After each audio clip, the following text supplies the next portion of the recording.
Nezavisni filmski centar Filmart iz Požege 21. put raspisao je konkurs za učešće na programu Interakcija studentski filmski kamp 2026. koji će biti održan od 8. do 24. avgusta u Požegi i gradovima Zapadne Srbije, pre svega Moravičkog i Zlatiborskog okruga. Da podsjetim samo da je juče završen konkurs za jedan naš drugi projekat, to je Filmski edukativni centar Interakcija koji je namenjen mladim ljudima, pre svega srednjoškolcima sa Zlatiborskog i Moravičkog okruga za učešće u radionici na kojoj se uči kako se pravi film, dakle to su neki prvi koraci.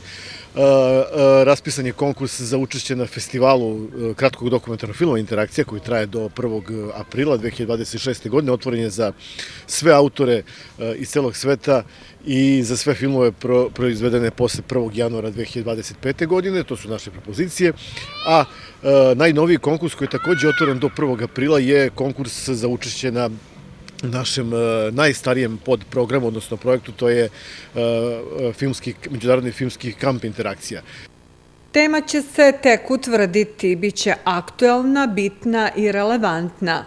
Prošle godine je bila pojam zajednice, ono što pokušavamo da izgradimo, a što je u celom svetu jako narušeno, međuljudski odnosi.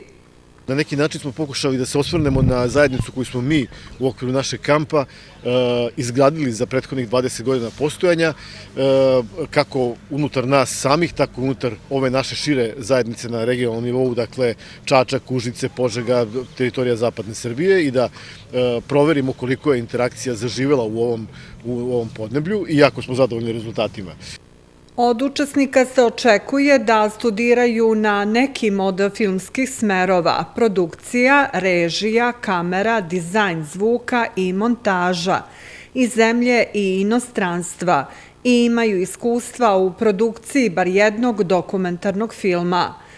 Pravit će se 2 ili 3 filmske ekipe, zavisno od budžeta. Se nadam da ćemo ove godine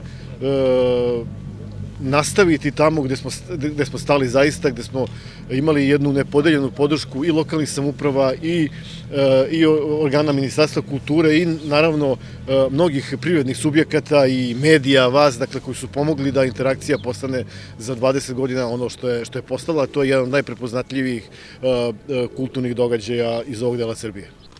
Program se realizuje od 2006. godine i do danas je okupio 319 učesnika i 64 zemlje. U tom periodu nastalo je 65 kratkih dokumentarnih filmova koji su nagrađeni više od 25 puta na međunarodnim festivalima.